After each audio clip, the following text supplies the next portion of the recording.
Assalamualaikum warahmatullahi wabarakatuh.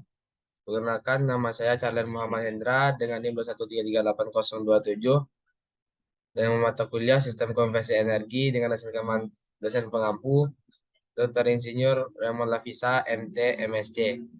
Saya akan mempresentasikan tugas besar saya, yaitu dengan judul pemanfaatan radiasi matahari sebagai penghasil tenaga listrik.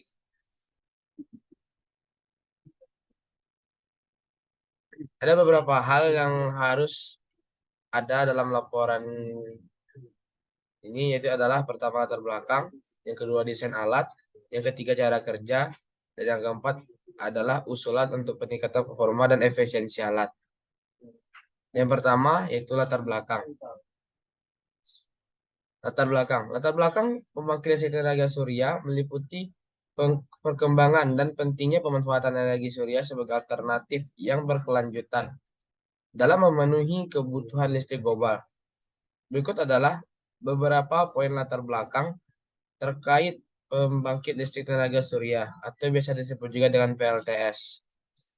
Yang pertama yaitu peningkatan ketergantungan terhadap energi fosil. Yang kedua, dampak negatif perubahan iklim atau pemanasan global. Yang ketiga, sumber energi terbarukan dan ramah lingkungan. Dan yang keempat, penurunan biaya teknologi surya. Dan yang terakhir, yang kelima, dukungan pemerintah dan kebijakan energi terbarukan. Yang kedua, gambar desain alat. Seperti yang dapat dilihat, berikut adalah gambar desain alat dari pembangkit listrik tenaga surya.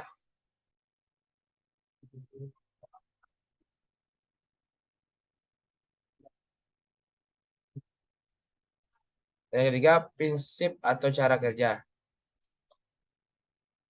Prinsip cara kerja pembangkit listrik tenaga surya. Prinsip kerja PLTS atau pembangkit listrik tenaga panel surya adalah mengubah radiasi sinar matahari menjadi energi kinetik menggunakan panel fotovoltaik atau panel surya. Saat ini energi matahari masih menyumbang sebagian kecil dari keseluruhan penggunaan energi global. Hal ini karena biaya pembangunan PLTS masih tergolong mahal, khususnya untuk biaya panel surya dan baterai. Proses tersebut dikenal sebagai efek fotovoltaik. Ringkasan prinsip kerja tersebut dapat diuraikan per poin sebagai berikut. Pertama, sinar matahari mengenai sel silikon diteruskan secara berturut-turut ke semikonduktor tipe N dan tipe P. Sinar matahari yang membawa radiasi dan cahaya memberi energi bergerak atau dapat juga dibilang energi kinetik dari sambungan semikonduktor N dan P. Energi kinetik bergerak bebas melepaskan elektron ke pita konduksi. Pita konduksi mengalirkan arus searah atau arus DC. Sampai tahap ini sebenarnya listrik sudah bisa dipakai, namun terbatas untuk kebutuhan perangkat elektronik arus DC. Apabila ingin dipakai untuk TV, komputer, mesin cuci, dan perangkat rumah lainnya, maka perlu inverter untuk mengubah ke arus listrik bolak-balik atau AC. Arus ini bisa digunakan langsung ke perangkat elektronik atau diolah lagi dengan solar charge controller atau disingkat juga dengan SCC untuk mengecas baterai. Untuk membangun PLTS atau pembangkit listrik tenaga surya memerlukan komponen seperti panel surya, charge controller, inverter, baterai. Maaf, ini terjadi salah penulisan. 4 komponen ini masih bisa ditambah dan dikurangi menyesuaikan dengan sistem yang dipilih seperti on-grid, off-grid, atau hybrid.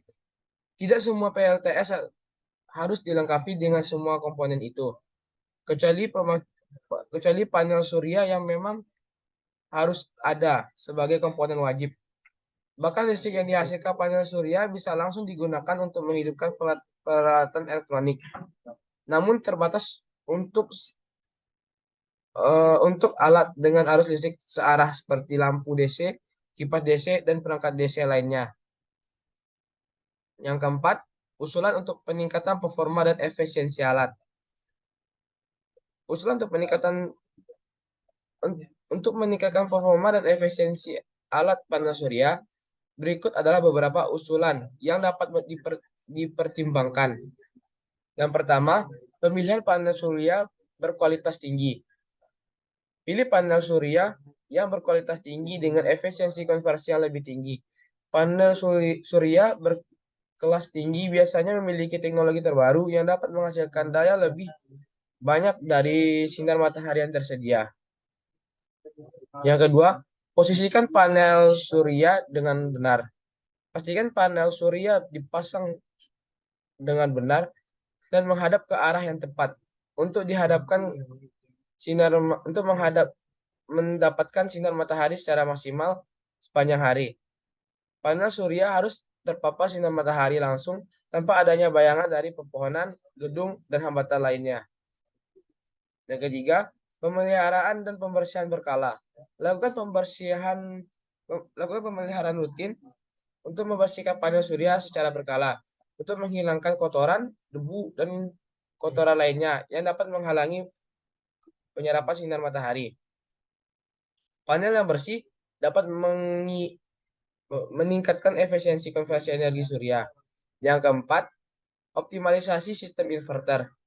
Inverter digunakan untuk mengubah arus searah DC yang dihasilkan oleh panel surya menjadi arus bolak-balik atau AC. Ia dapat digunakan di rumah atau gedung. Pastikan sistem inverter yang digunakan sesuai dengan kapasitas panel surya untuk menghasilkan efisiensi konversi energi. Dan yang terakhir, kelima, mengoptimalkan penggunaan energi. Gunakan peralatan listrik yang efisien energi. Matikan peralatan yang tidak digunakan dan pertimbangkan penguasaan sistem kontrol otomatis untuk mengelola penggunaan energi lebih efisien. Sekian presentasi dari saya. Apabila ada salah, mohon dimaafkan. Wassalamualaikum warahmatullahi wabarakatuh.